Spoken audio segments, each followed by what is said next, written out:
Salt Lake City. Hey, Jake, how are you? Salt Lake Jake. Salt Lake Jake.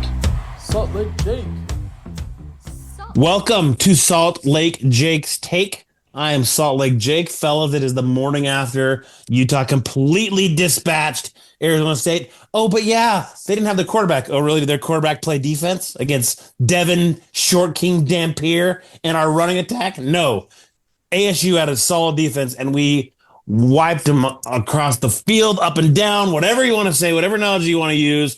It was a blustery, cold evening, but in the end, we came out victorious. I've got my guys, Pete and Brennan. How are we this morning, fellas? Great day to be a Ute, Jake.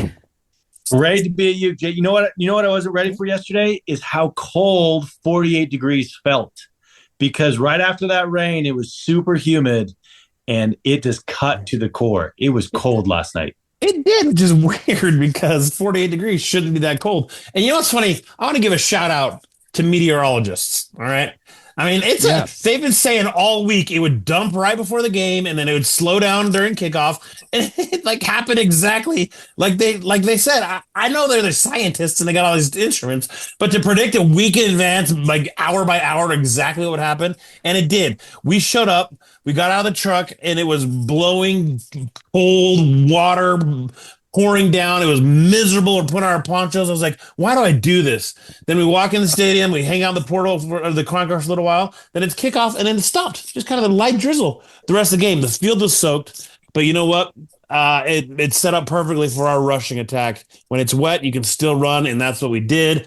Now we are the 23rd ranked Utah Utes. The AP poll just came out. We cracked the top 25, 23rd. And you know what? I was thinking about it. If we were an SEC team, they treat us so differently. Yeah. We lost one game to a top 8 team. I don't know what they are. I didn't see. They're probably higher now. They're probably 5 or 6. And we're 5-1 with a loss to a top 8, 10 team. If that was the SEC, we'd still be top 15. The problem is the way the score looked, people that didn't watch it just thought, oh, they got blown out. No, it's 13-10 with 8 minutes left in the game against a top 8 team. And that's our only loss. And so they punish us accordingly with garbage, but we'll talk about that later this week. They're number 7, FYI. 7. Okay, the 7th ranked Texas Tech Red Raiders. But we're now 23rd. We're back in the rankings. And fellas, I think we're a good team. I mean, I'm looking at, we're halfway through the season. And we're 5-1 with that one loss against Texas Tech, who is the number 1 offense in the country and the number 1 defense in the Big 12. Like, they're a solid, really good team. Okay.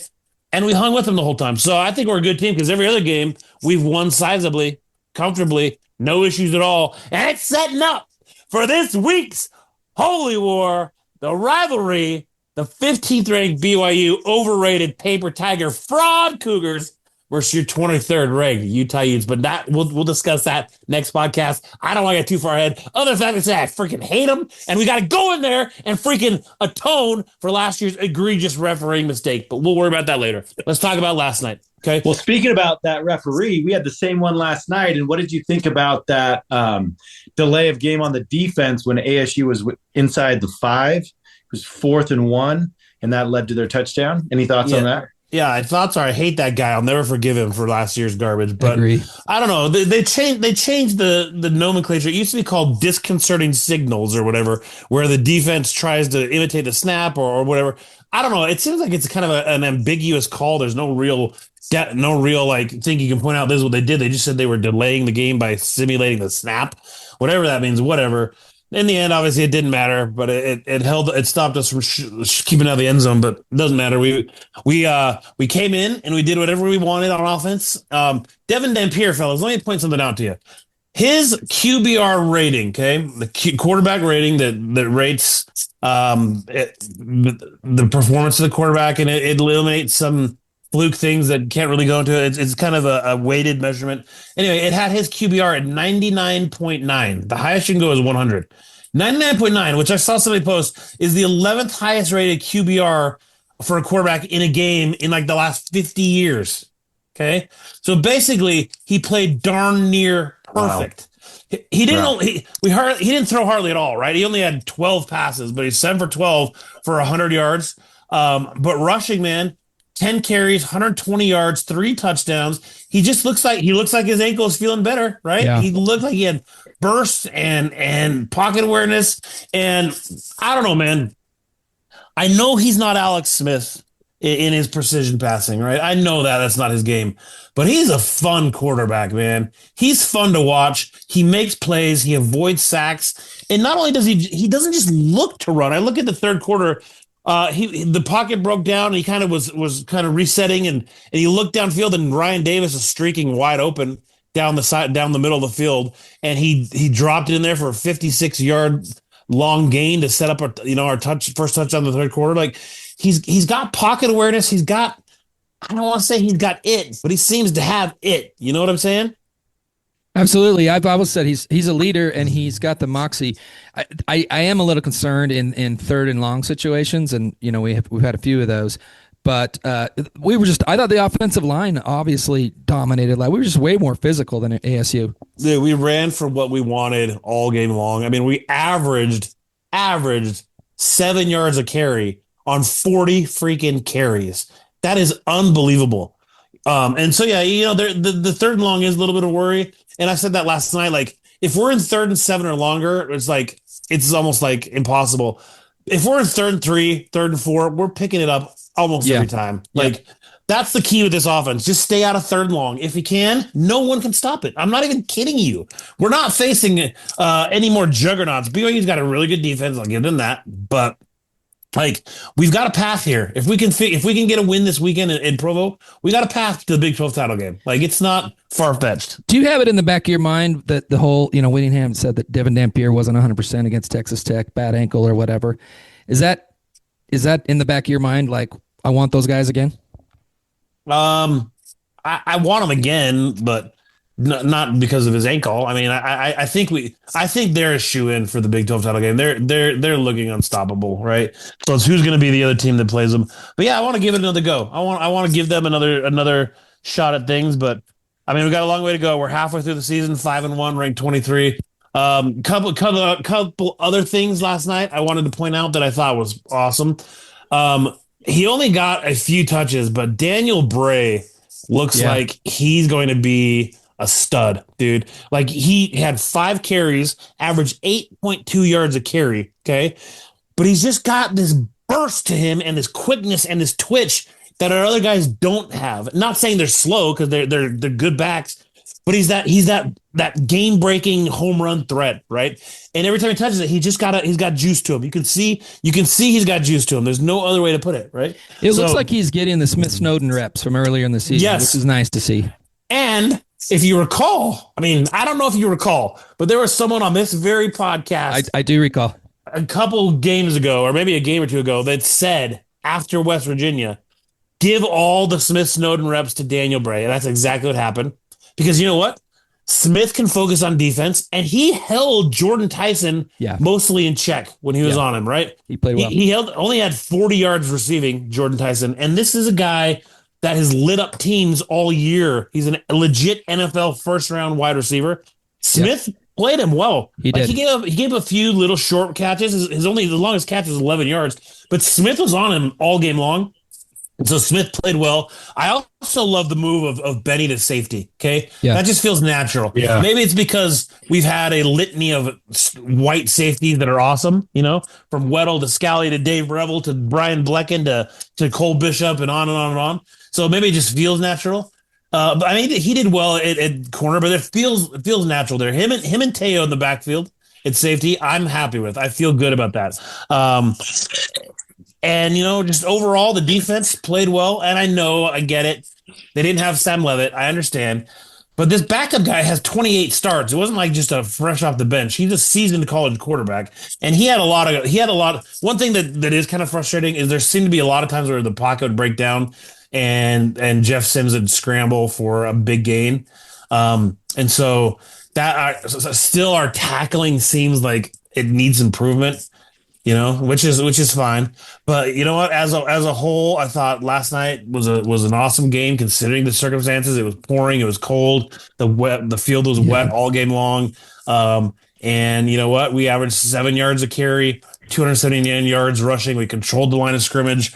We had playmakers on offense doing things. We had defense was strong. So overall, we're 50% of the way through the season, 5-1. I'm happy with where we're at. How would you rank the defensive position groups like linebackers and the backfield? I was thinking about this last night. This defense is good. It's not elite good like years past. I mean, you look at 2019's defense, 10 of those dudes got drafted in the NFL. 10 of them. Yeah. And so it was littered with NFL dudes. I think it's a good defense. It's top 25 defense, but it's not top 10 elite defense. I think our best group is our linebackers. I think our linebackers are studs. Barton had a really nice open field tackle on Jeff Sims that if he was on his own, like if Sims had juked him, he probably would have taken it to the house for 80 yards. So he had a big tackle there. Mooney in his limited play is playing well. Jonathan Hall, I think, is solid. He leads the team in tackles. So linebackers awesome.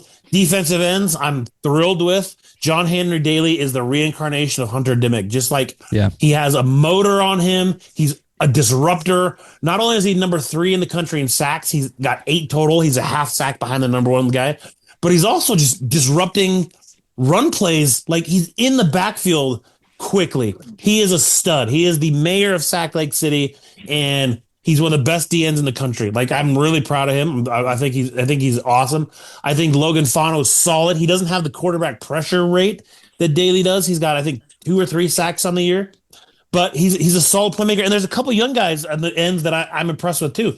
Lance Holtzclaw gets a lot of reps, and he seems to be always in the mix. He's always around the ball. He's always making tackles. So I defensive ends, awesome. Defensive tackles, you know what? I think they're pretty good. Dallas Vakalaki had a nice game last night. He had a penalty where he threw the guy down late, which kind of a bogus call. It was kind of bogus. Sure, I guess it could be, but it wasn't like egregious. But he's been solid. Jonah Leah has been solid. I'm the D line and linebackers are good. Secondary is still probably, in my opinion, the weakest of our group. But you know what? They're still strong. Safeties are good. Like I said, Taylor and Benny. They're maybe not like elite level like we're used to with a Marcus Williams or a Cole Bishop or what have you, but they're good. And then Smith's good at slot. I think that or when he plays out on the corner as well. I think just our biggest weakness maybe is the other 2 corners. They played well last night, Blake Cotton and Elijah Davis, but still there's times where it's like they make me a little nervous. So to summarize, defense is good, not super elite, but good enough to win us a lot of games, and top 25 defense per usual. So that's my thoughts. What do you think? What do you think about special teams? I mean, we haven't seen a lot of punting. We haven't had a lot of success on punt returns. Just curious on your thoughts on that. It's there. Special teams there. They exist. Yeah. Did we even attempt a field goal last night? I don't think we did we? We did not. Yeah, that's the thing. Is we've had some missed field goals. We've had some long field goals. We have had a couple decent punt returns. Last night, Mana Carvalho, I think it's how I pronounce his name, had a pretty good, I think it was 35-yard return where he had a chance to break it, but he never really could get around the edge. And but we haven't had any major gaffes, knock on wood, right, with special teams. So it just kind of exists. Another thing, shouting out this very podcast is I felt like Wayshawn got more involved early on too.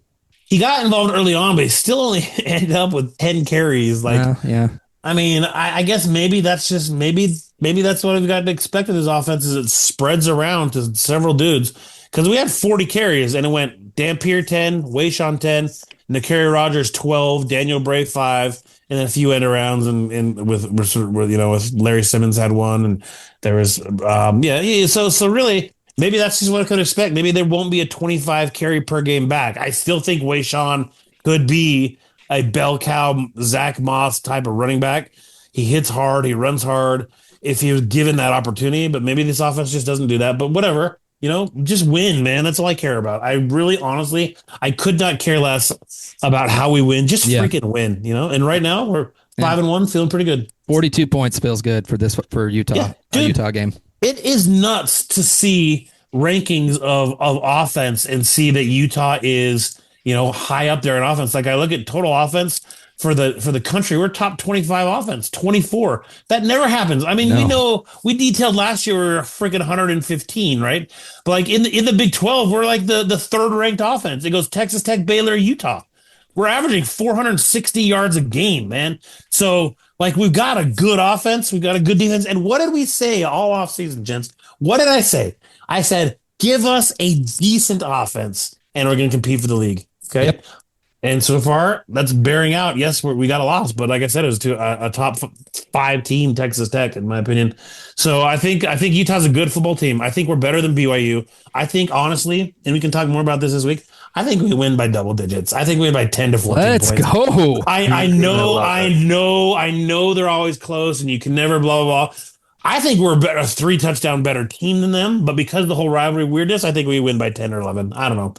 Dude, Weird game. Well, anyway, we will say we were one questionable referee call away from a celestial Saturday/Sunday, which I was watching on my couch. How often does that effing happen? Just happen to have a referee do something in BYU's favor. Phantom pass interference. Dude, not only that, dude, but we were watching a little bit on our phones of the game, just towards the end. Bear Bachmeier fumbles the ball on the 4-yard line. It was like less than a minute to go. If Arizona gets that, it's over. Of course, not only does he recover it, they recover it past the first down line. Like, the hand of God is always, is ever present. It's omnipresent in BYU football. And that's, if we don't win this week, that's why. The Lord will continue to punish us. But we'll worry about that this week. Hey, I want to bring up one more thing. Is we got the benefit of seeing Bird Ficklin again last night. Give us your thoughts about Bird. Dude, I know it's always garbage time when he's in, but he always looks good, dude. He just makes the right play. He has yet to throw an incompletion. He's 9 for 9 on the year. He's got several rushing touchdowns. Like, he just looks smooth out there. He looks like he knows what he's doing. He looks like he's in control, Like, he threw one pass last night. That was it. One pass, but he did the RPO, faked the handoff, and kind of rolled out, and then laid this, like, it was only like a 15-yard pass, but it was laid in beautifully perfect right over the defender, right in stride to Otto Tia. And, like, it was just like, he looked amazing. He just looked beautiful, I think it was Kingsford's point last week when he said he just likes seeing these guys get reps in games, get a lot of reps so they can get experience, game time because he was still playing against the ones when he came in. Yep. He's got three rushing touchdowns, a passing touchdown. He's 9 for 9. Like, he looks smooth. Witt himself said he's got a big future. So I'm excited for Ficklin. Bird is the word down the road. One last caveat, one last anecdote I wanted to mention. So after the first touchdown of the game, it was kind of a weathery bluster. People coming in late, blah, blah, blah. We scored a touchdown. I turned around to give my brother a high five, because we have 3 rows of tickets. And there's 2 guys in the seats. And I was like, they were in the wrong seats, right? They were one section over by mistake. So I was like, gave him 5. I was like, hey, I think you guys are in the wrong seat. Sorry. He's like, what section are we in? We looked at his section. I'm like, yeah, you're one section over. And then you know what he says to me? I'm not making this up. I'm not making this up. He says, hey, do you have a podcast? I said, let's go. I said, yes, I do. Yes, I do. He's like, are you Salt Lake Jake? I was like, yes. Let's go. He's like, I recognized your voice. He's like, guess where we ate dinner tonight? Nacho House. Oh, no. I said, let's go. This is my man, Glenn. Shout out to Glenn from Boise. Shout out, Glenn. Thanks for listening. Glenn from Boise and his son, who he told me his name, but there was a loud noise at the time. I couldn't hear it. I didn't want to repeat it. So Glenn and his son showed up. The seats behind me. Let's go. From Boise. Ate Nacho House and recognized my voice when I was talking to him. Shout out to my man Glenn and his son. Thank you guys. That was awesome. Awesome. I love hearing that. I got a shout out in the wild the other night too. It feels good. It feels good. Yeah, we're F level celebrities now, fellas. Maybe not that high in the alphabet, but we're getting there. Yeah, so that was pretty speaking awesome. Of, we will do a BYU episode this week preview. I know we have a guest lined up, I believe, and then we will have. Let's get our mailbag questions going this week as well. Yep, send them in, fellas. Let's do it and just kind of wrap things up. Like, hey, man, it felt good to have another big win. We have abused Arizona State in Rice-Eccles Stadium over the last 4 or 5 years. Like, I'm talking abused, like huge win after huge win, and it feels good because I hate Arizona State. Well, I used to, but you know what? Kenny Dillingham has grown on me. He's a nice guy and he respects us. And anyway, felt good to get out there, get a big win. Devin Dampier, near perfect quarterback rating. We ran the ball at will. No injuries to speak of coming out of there, and it sets up for what is one of the biggest rivalry games in the history of this storied rivalry. I hate those freaking idiots. I hate them with a passion that I can't even verbalize. Like I lose words when I talk about how much I hate these guys. But we'll get into that this week. We'll get our rivalry pod going. And fellas, halfway through, 5-1. Our goals are still on the table, man. We can still get there. So let's get out there and let's get this freaking win this week. Appreciate you guys joining us. I am Salt Lake Jake, and I am out.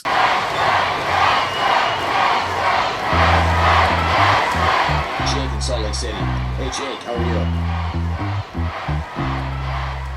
you? Salt Lake Jake. Salt Lake Jake. Salt Lake Jake.